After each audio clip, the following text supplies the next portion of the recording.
मैं विनीत जन संदेश टाइम्स में आपका स्वागत करता हूं। जैसे जैसे उत्तर प्रदेश चुनाव में राजनीतिक सरगर्मियां तेज हो रही हैं, लोग सपा से भाजपा और भाजपा से सपा में आपस में उछल कूद मची हुई है, वैसे वैसे नए नए दल जो अपने अपने घटक या अपने अपने मोर्चा को बना रहे हैं। आज उसी क्रम में एक नए मोर्चा का गठन हुआ है। आइए हम जानेंगे जो जन अधिकार पार्टी के राष्ट्रीय प्रवक्ता हैं, उनसे मैं जानूंगा कि आखिर ये एक नया दल जो बना है इसमें कौन कौन से लोग हैं, उसका क्या मोटो है और ये कैसे काम करेगा, क्योंकि समय बहुत कम बचा है अब। धन्यवाद विनीत जी और जन संदेश टाइम्स के सभी दर्शकों का भी मैं बहुत बहुत धन्यवाद देता हूं, बहुत बहुत शुभकामनाएं देता हूं तथा अभिनंदन करता हूं।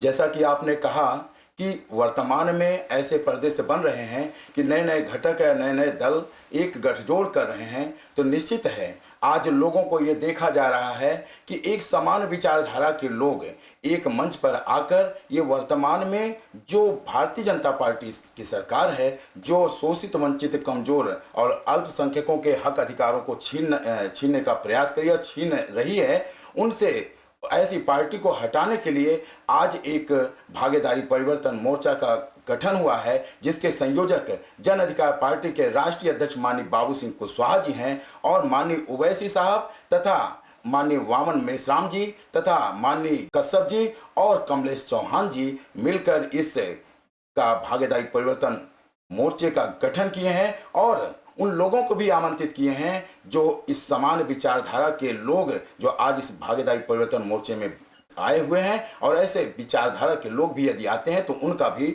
स्वागत किया जाएगा। और वर्तमान के जो राजनीतिक परिदृश्य है, जो ये परिवर्तन मोर्चा है, यह केवल शोषित वंचित और अल्पसंख्यकों के हक अधिकार की लड़ाई लड़ने के लिए तथा उनको हक अधिकार दिलाने के लिए इस मोर्चे का गठन किया गया है। जैसा कि आप बता रहे हैं कि यहाँ पर अल्पसंख्यकों की बात हो रही है, यहाँ पर पिछड़ों की बात, अति पिछड़ों की बात हो रही है, या कह सकते हैं कि दलितों की बात हो रही है, लेकिन सेम टाइम पर सपा भी पिछड़ों की राजनीति करती है और अल्पसंख्यकों की राजनीति करती है। बसपा अपने आप में दलितों की राजनीति करती है। तो उसमें खुद को कहाँ सेटअप कर पाना कितना आपके लिए मतलब चैलेंजिंग होगा आने वाले समय में, और मेरे हिसाब से ये घटक या दल बनाने में थोड़ा देर तो नहीं हो गया? देर नहीं है। वर्तमान में चुनाव है और समान विचारधारा के लोग हैं, आज जो घटक बना है ये बराबर जमीन पर काम करते चले आ रहे हैं। जो वर्तमान में आप कह रहे हैं कि जो समाजवादी पार्टी है या भारतीय जनता पार्टी है या बहुजन समाजवादी पार्टी है, ये लोग केवल दलितों का, पिछड़ों का, अल्पसंख्यकों का वोट केवल लेने का काम करते हैं, लेकिन कहीं न कहीं उनके हक अधिकार देने का काम नहीं करते हैं। जैसा कि आप वर्तमान में देखें, एक लोग हिंदू की बात करके अब मुसलमानों से दूरी बना के हिंदुओं का वोट लेने का काम कर रहे हैं, और जब उनको हिस्सा देने की बात होती भारतीय जनता पार्टी पर कि जब दलितों के और पिछड़ों तथा शोषित वंचितों के हक हिस्से की बात होती है तो उस पर वो खड़े नहीं उतरते हैं। चाहे आप जिस मुद्दे पर आप ले लीजिए, आज आप देख रहे हैं कि नौजवान परेशान है, ओबीसी का आरक्षण खत्म हो रहा है, महिलाएं सुरक्षित नहीं है, किसान परेशान है, मजदूर परेशान है।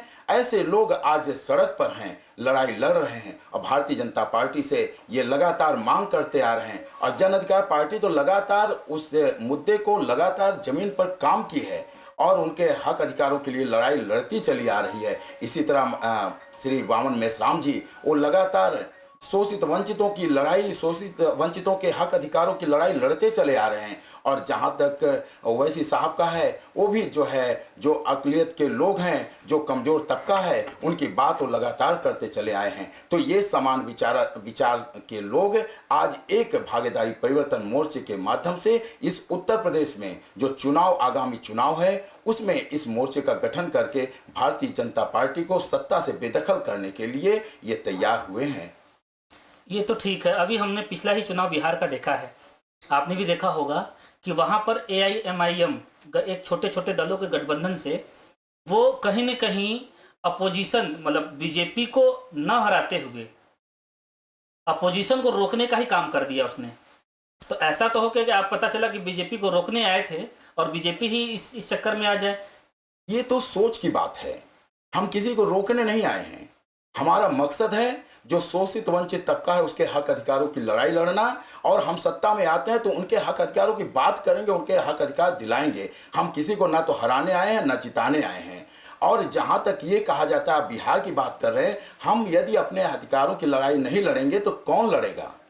हम अपने हक अधिकार की लड़ाई लड़ने के आए हैं। ये एक लोग जिसकी सोच है वो अपने सोच की दृष्टि से वो देख सकते हैं। तो सत्ता में आपकी सोशल इंजीनियरिंग क्या होगी? मान लीजिए कि आपकी सरकार बन जाती है, तो आप किसको कैसे क्या पद देंगे? मेरा यही है, मेरे जन अधिकार पार्टी है, पूरा जो भागीदारी परिवर्तन मोर्चे का नारा है, वो जिसकी जितनी संख्या भारी उसकी उतनी हिस्सेदारी। इस विचारधारा के साथ हम लोग ये गठबंधन किए हैं और सत्ता में आने पर उसी अनुसार उनको हक हिस्सा भी दिया जाएगा। ये तो सीएम पद कौन पाएगा? आज जो है, जो भागीदारी परिवर्तन मोर्चे का गठन हुआ है उसके संयोजक परम आदरणीय माननीय बाबू सिंह कुशवाहा जी हैं, और ओवैसी साहब ने कहा है कि यहाँ पर जो सीएम उम्मीदवार 2 होंगे, एक पिछड़े वर्ग से, एक दलित समाज से होंगे, और पिछड़े वर्ग के संयोजक के रूप में ये जो परिवर्तन मोर्चा है इसके संयोजक माननीय बाबू सिंह कुशवाहा जी हैं, और उनको ये घोषित किया गया है कि वो यहाँ के मुख्यमंत्री के चेहरा हैं।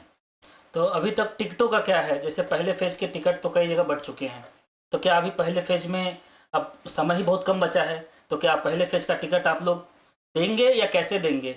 ये पहले से, आज ये जो भागीदारी परिवर्तन मोर्चा आज यहाँ पर घोषित किया गया है, ये पहले से विचार चल रहे थे, और जो प्रथम चरण का जो टिकट का हो गया है, सब लोग के प्रत्याशी वहाँ पर खड़े किए गए हैं, और उन्हीं का जो है, चाहे वो बावन मेश्राम जी के हों, माननीय ओवैसी साहब के हों, जन अधिकार पार्टी के प्रत्याशी घोषित कर दिए गए हैं, और हम लोग पूरे 403 विधानसभा पर चुनाव लड़ेंगे। समय आने पर आप लोगों को सारे जो प्रत्याशी हैं उनकी घोषणा कर दी जाएगी। नहीं तो अभी जो अब जो दूसरे, तीसरे या चौथे फेज के जो प्रत्याशी डिसाइड हो रहे हैं, तो अब तो कंबाइंड होंगे, एक साथ होंगे, कंबाइंड होंगे या अलग अलग? अलग अलग तो होंगे नहीं कंबाइंड होंगे। सभी लोग के प्रत्याशी तय हो गए हैं, और अपनी पूरी भागीदारी परिवर्तन मोर्चे के जितने प्रत्याशी उनकी घोषणा की जाएगी। अच्छा, एक आखिरी सवाल मैं पूछना चाह रहा था कि AIMIM को अक्सर बीजेपी की बी टीम कहा जाता है।